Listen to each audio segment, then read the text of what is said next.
L'économie verte. Ça parle d'environnement, je pense, déjà. Alors là, je sais pas du tout. C'est prendre soin de la planète. C'est quand on ne pollue pas. Et les entreprises qui participent à sauvegarder l'environnement. Je sais pas quoi dire. C'est l'environnement, c'est tout ce qui est...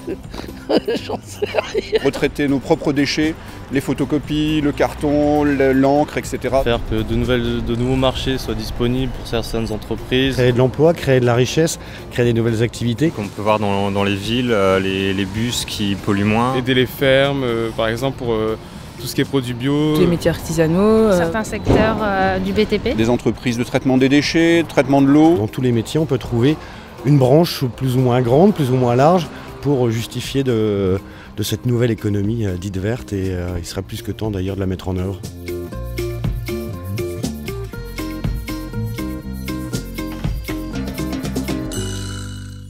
La transition vers l'économie verte nous concerne tous, citoyens, collectivités, élus, entreprises. Elle passe par une prise de conscience générale. Nous pouvons, chacun à notre niveau, faire évoluer nos comportements au quotidien et dans notre activité professionnelle. Dans un rapport de 2011, le Programme des Nations Unies pour l'environnement définissait l'économie verte comme devant entraîner une amélioration du bien-être humain et l'équité sociale, tout en réduisant de manière significative les risques environnementaux et la pénurie des ressources. L'économie verte implique de faire évoluer les métiers existants, de développer des savoir-être et de nouvelles compétences.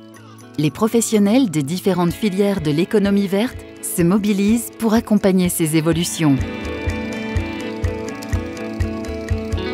Le maître mot, c'est la prise en compte le plus en amont possible et avec un vrai dialogue entre les différents intervenants, parce que l'efficience énergétique, c'est une notion globale.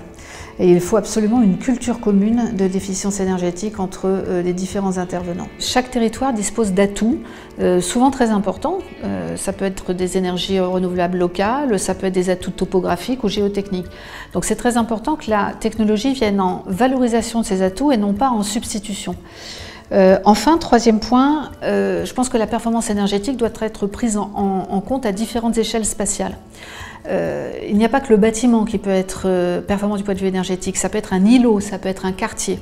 Et donc cette conjugaison des différentes échelles spatiales est sans doute une voie d'avenir qu'il va falloir explorer. L'intégration des nouveaux matériaux, c'est d'abord la connaissance de ces matériaux pour pouvoir les utiliser dans notre profession d'architecte. Nous sommes des prescripteurs des matériaux.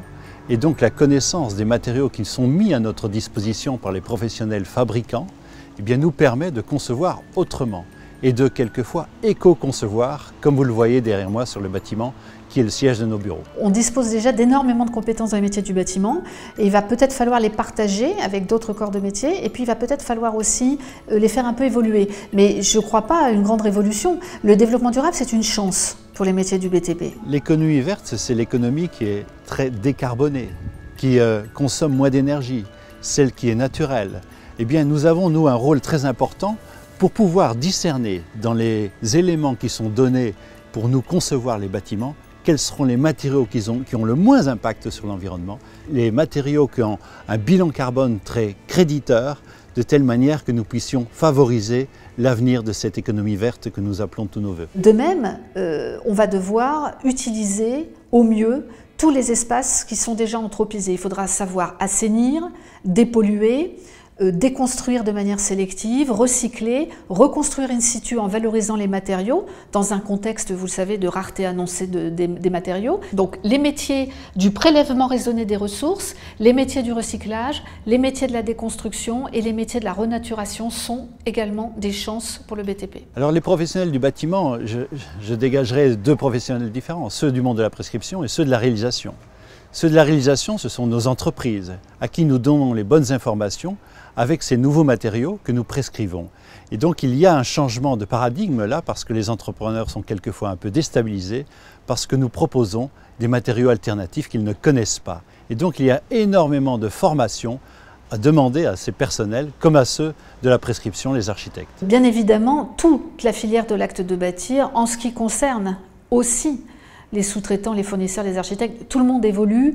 Le niveau de conscience des enjeux en matière de développement durable a beaucoup augmenté. Aujourd'hui, par exemple, des matériaux naturels comme le lin, comme le chanvre, sont très peu utilisés dans la construction, alors qu'ils sont très intéressants au point de vue de leur performance énergétique quand ils sont associés à des produits qui permettent une meilleure isolation thermique des bâtiments. S'il était permis d'émettre un souhait, c'est que systématiquement dans les appels d'offres qui concernent la rénovation urbaine, on intègre une prospective sociologique sur l'influence des mutations profondes sur les modes de vie, les modes de consommation, les modes de travail, sur la typologie des logements et la typologie des services urbains utiles, et puis également une prospective météorologique, climatique et pluviométrique sur le territoire concerné. Ça me semble vraiment important et c'est encore trop rare. Depuis 30 ans, le relais collecte, trie et recycle des vêtements. Mais depuis une dizaine d'années, la qualité de la confection et donc de ce qu'on collecte a tendance à décliner. Et il faut absolument qu'on trouve des nouveaux débouchés pour ces vêtements qui ne sont pas réutilisables en tant que vêtements. Le souhait du relais, c'est vraiment d'avoir des métiers qui soient accessibles à des personnes à faible qualification et qui soient des activités qui soient créatrices de beaucoup d'emplois. Donc on continue à avoir les mêmes métiers de collecte, de tri, de valorisation dans les boutiques ou à l'export, etc. La seule particularité de ces dernières années, c'est qu'on soit devenus nous-mêmes industriels fabricants de non-tissés textiles. Et donc aujourd'hui, on intègre toute la filière grâce à ces nouvelles innovations. Ce campus Nord-Europe de Veolia Environnement est issu d'une volonté locale et soutenu par la région Nord-Pas-de-Calais. Il vise à former des jeunes et des moins jeunes au métier de l'environnement, au métier des services à l'environnement de Veolia. Il s'inscrit dans un réseau de 18 campus à travers le monde et il est en lien également avec les équipes de recherche et innovation de Veolia Environnement. Dans ce campus, nous avons ici un bâtiment qui a été conçu comme un support pédagogique en conditions d'exploitation réelles. Donc nous avons par exemple des systèmes de solaire thermique ou bien une station d'épuration autonome de petite capacité. La quantité de déchets que nous produisons est en train d'augmenter constamment. On va de moins en moins enterrer ces déchets et de moins en moins les incinérer et de plus en plus les valoriser.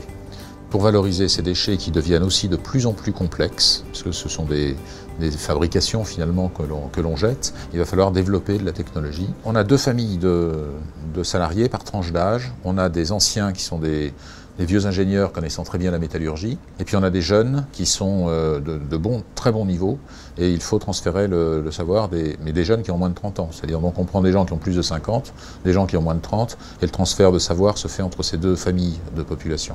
Donc c'est ça le challenge, et ça se fait par en quelque sorte un compagnonnage, c'est ça notre manière de fonctionner. Globalement, on ne peut pas vraiment dire qu'il y a des difficultés au recrutement, puisqu'il y a encore beaucoup de monde qui cherche du boulot. Il faut savoir employer cette science qui est ancienne, ou ces techniques qui sont anciennes, et les adapter aux nouvelles problématiques. Et ça demande de la recherche et développement.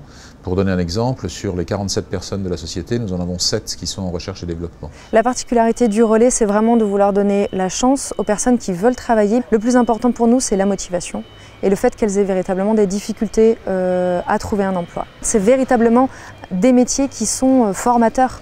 Apprendre à collecter, à trier, la rigueur, la qualité que ça nécessite, les métiers de la vente, tout ça sont des savoir-faire qui sont acquis dans le temps et qui peuvent être valorisés dans d'autres entreprises à l'extérieur. Dans la formation, nous avons été amenés à faire évoluer la formation initiale et la formation continue.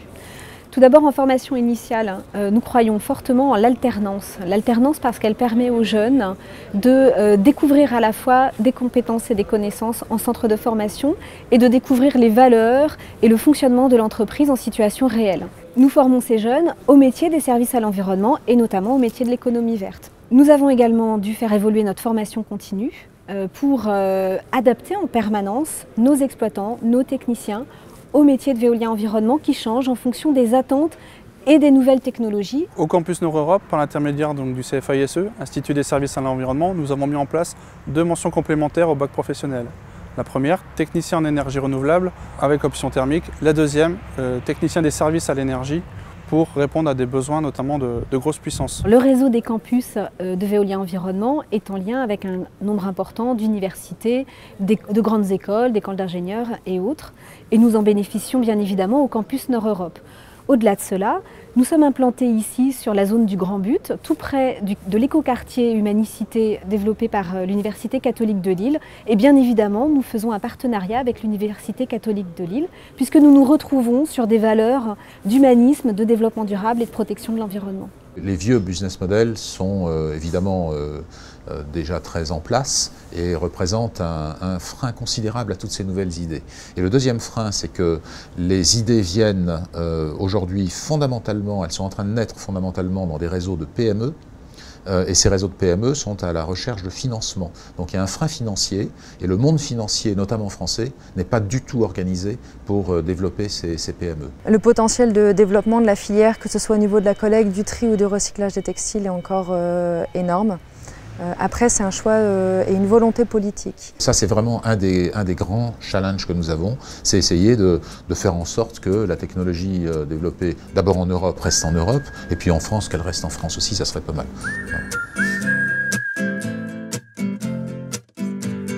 La société Nénuphar, qui fait des éoliennes flottantes à axe vertical, est très impliquée avec le monde de la recherche, puisque nous sommes hébergés physiquement dans les locaux des Arts et Métiers à Lille.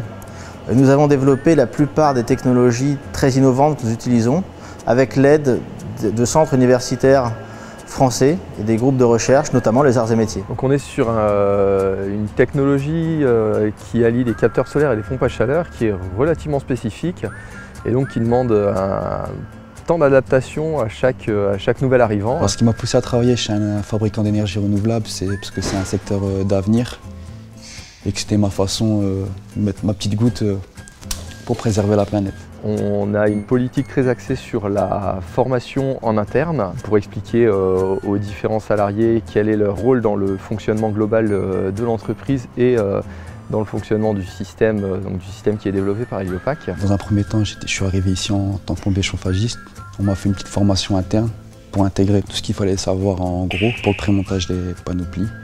Et là, avec le bac pro que je vais faire, technicien maintenance système énergétique et climatique, on va plus s'orienter vers tout ce qui est froid pour pouvoir changer de poste, aller plus sur le montage des pompes à chaleur et plus tard aller sur le chantier et dépanner des machines. Donc le développement des technologies liées aux énergies renouvelables nécessite des compétences pointues en aérodynamique et en mécanique et bien sûr une grande rigueur dans le travail et une grande précision dans le calcul. Les formations universitaires en France permettent de développer toutes les technologies nécessaires aux énergies renouvelables, aussi bien au niveau des écoulements avec l'aérodynamique qu'au niveau de la mécanique avec la conception des pièces. Ce que l'on fait beaucoup à l'arrivée d'un nouveau, c'est de le mettre en binôme dans un premier temps avec un ancien, avec quelqu'un qui a l'habitude du métier, avant de lui donner progressivement les rênes de son poste de travail. Ma formation se passe très bien, c'est une semaine d'école, une semaine d'entreprise.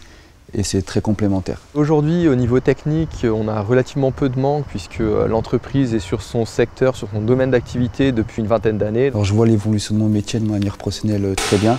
Aujourd'hui, je suis plombier chauffagiste et là, ma formation me permettra de devenir frigoriste.